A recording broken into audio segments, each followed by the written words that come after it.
یہ دوستوں کے مرتبے بتاؤں آپ کو؟ ہاں جی، جو اللہ سے دوستی کر لیتا ہے اللہ اس کا اسٹیٹس اپ گریڈ کر کے کہاں کر دیتے ہیں؟ کہاں کر دیتے ہیں؟ حدیث کا مفہوم ہے، حضور اکرم صلی اللہ علیہ وسلم نے ارشاد فرمایا، میں نے آج رات جنت کو اور اس میں تم لوگوں کے مرتبوں کو دیکھا۔ کن لوگوں کو کہہ رہے ہیں؟ سارے صحابہ، ٹاپ کلاس صحابہ بیٹھے ہوئے ہیں، ان کو کہہ رہے ہیں میں نے جنت میں آج رات تم سب کے مرتبوں کو دیکھا۔ ابو بکر، میں نے تمہارے مرتبے کو دیکھا کہ ایک شخص کو دیکھا کہ جنت کے جس دروازے پہ بھی جاتا ہے وہاں سے اسے مرحبا، تشریف لائیے، تشریف لائیے، ویلکم ویلکم کی آوازیں آ رہی ہیں۔ ہر نیک عمل کے اوپر ہر انسان کو جنت ملے گی انشاءاللہ، اور ہر عمل کے اوپر ایک دروازہ ہے نماز کے لیے، جیسے روزوں کے لیے ہے باب الریان، جنت میں ایک دروازہ ہے باب الریان، روزے داروں کا دروازہ۔ ہر عمل کے لیے، روزے کے لیے، نماز کے لیے، زکوٰۃ کے لیے الگ الگ دروازے ہیں۔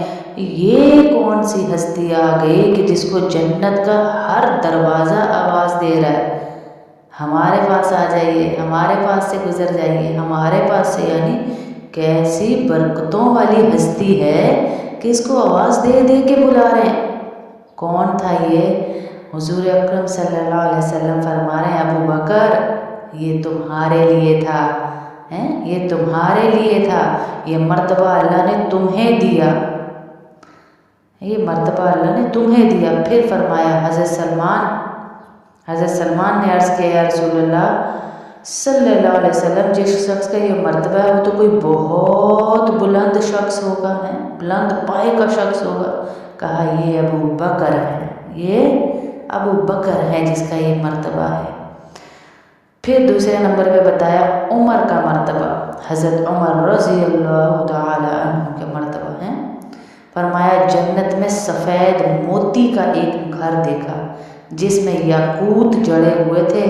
اللہ اکبر ہے۔ ادھر کوئی اچھی ذرا اٹیلین ٹائلز لگا لیں تو ہم کہتے ہیں بھائی اس نے کیا ٹائلیں لگائی ہیں، اس نے کیا سسٹم لگایا ہے، کیسے دروازے کھلتے ہیں، کیسے اس کی یہ سولر سسٹم چل رہا ہے، کیسے اس کے فینس، یعنی نئی چیز کو دیکھ کے ہم دیوانے ہی ہو جاتے ہیں۔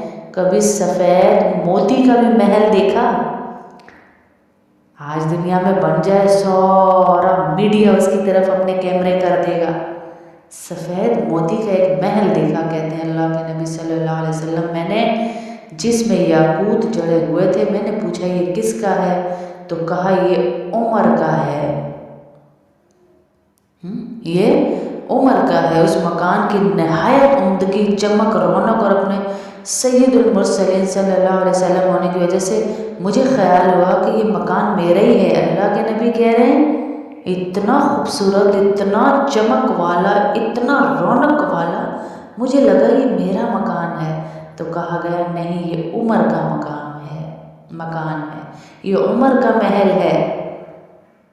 پھر حضرت حضور صلی اللہ علیہ وسلم نے عثمان، حضرت علی، سب کے مرتبے وہاں پر بتائے کہ تم لوگوں کو اللہ یہ مرتبے دے رہا ہے، یہ مرتبے اللہ دے رہا ہے۔ پھر اللہ رب العزت نے عبد الرحمن بن عوف کی طرف متوجہ ہو کے فرمایا میرے ساتھیوں میں تم بہت دیر میں میرے پاس پہنچے، مجھے تو تمہارے متعلق یہ ڈر ہو گیا تھا کہ کہیں تم ہلاک تو نہیں ہو گئے، اور تم پسینہ پسینہ ہو رہے تھے۔ میں نے پوچھا کہ اتنی دیر آنے میں تمہیں کہاں لگ گئی؟ تو تم نے جواب دیا کہ میں اپنے مال کی کثرت کی وجہ سے حساب کتاب میں مصروف تھا، اللہ مجھے چھوڑ ہی نہیں رہے تھے اللہ کے فرشتے۔ یہ کون ہے؟ کن کے بارے میں بتائی جا رہی ہے میری بہنوں؟ رضی اللہ تعالی عنہ کے سٹیمپ لگ گئی ان کے پیپروں پہ، جنت کا ویزا مل چکا دنیا میں بیٹھے بیٹھے۔ ان کی فکریں اللہ کے نبی صلی اللہ علیہ وسلم کہاں پہ کنورٹ کر رہے ہیں، کہاں پہ لگا رہے ہیں کہ آخرت۔ ہم کیا کہتے ہیں؟ مال، ایک بنگلہ، دوسرا بنگلہ، ایک فیکٹری، دوسرا اکاؤنٹ۔ ہم کہتے ہیں بھائی یہ اللہ کا بہت نیک بندہ ہے، اللہ نے اسے بہت دیا ہے، اور اللہ کے نبی صلی اللہ علیہ وسلم کہاں ہمارا منہ موڑ رہے ہیں کہ بھائی جس کے پاس زیادہ ہے اس کا حساب کتاب بھی بڑا سخت ہے، بڑا سخت ہے اس کا حساب کتاب کہ نبی کو تنبیہ کر کے بتا رہے ہیں۔ تو جواب پوچھا کہ اتنی دیر آنے میں تمہیں کہاں لگ گئی؟ کہا میں اپنے مال کا حساب کتاب دے رہا تھا کہ کہاں سے کمایا، کہاں پہ خرچ کیا۔ عبد الرحمن اپنے متعلق سن کے یعنی حضرت عبد الرحمن بن عوف رونے لگے۔ صحابی ہیں سامنے نبی کا تجلیوں والا چہرہ، نور والا چہرہ، صحابی ہیں، رونے لگ گئے۔ عرض کیا یا رسول اللہ، رات ہی میرے پاس مصر کی تجارت سے 100 اونٹ آئے ہیں، مدینہ منورہ کے فقراء اور یتامہ کو کیا میں یہ صدقہ نہ کر دوں؟ شاید اللہ جل شانہ اس کی وجہ سے اس دن کے حساب میں مجھے تخفیف فرما دیں۔ یہ تھی ان کی فکریں، یہ تھی ان کی فکریں۔ حضرت عثمان آ رہے ہیں، عبد الرحمن بن عوف آ رہے ہیں، غنی ہیں عبد الرحمن بن عوف، جن کا پیچھے بتایا۔ دوبارہ ایک حدیث سنیں، حضرت صلی اللہ علیہ وسلم نے فرمایا اپنا سارا مال تم جو ہے اللہ کی راہ میں صدقہ کر دو، کیونکہ میں نے دیکھا ہے تم جنت میں گھسٹ کر جاؤ گے، پاؤں پر کھڑے ہو کر نہیں جاؤ گے۔ حدیث کا مفہوم ہے، ان کو تھوڑی سی تنبیہ کر رہے ہیں، ورنہ وہ تو رضی اللہ تعالیٰ عنہ ہے جی۔ تو کہا یا رسول اللہ میں کیا کروں؟ گھبرا گئے۔ تو اپنا سارا مال جو ہے صدقہ کر دے اللہ کی راہ میں، پورا کوئی ہمیں کہے گھر، باغات، فیکٹریاں، گاڑیاں صدقہ کر دیں، کر سکتے ہیں ہم، پر ان کی نظر آخرت پر تھی نا جی۔ کھڑے ہو گئے اور فوراً بھاگے۔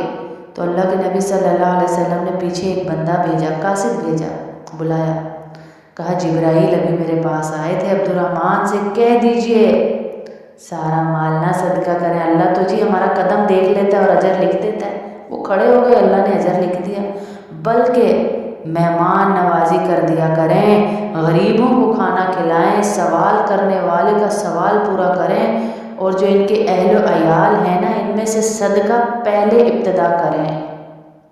آپ کے بچوں پہ خرچ کرنا صدقہ ہے، بیوی مالدار ہے شوہر کو دینا صدقہ ہے۔ یہ چیزیں ان کے تزکیے درست ہونے کے لیے کافی ہیں۔ یہ اللہ کے نبی ہمیں بتا رہے ہیں، میری بہنوں ہمیں بتا رہے ہیں کہ جنت میں مرتبے ایسے ہی نہیں مل جانا۔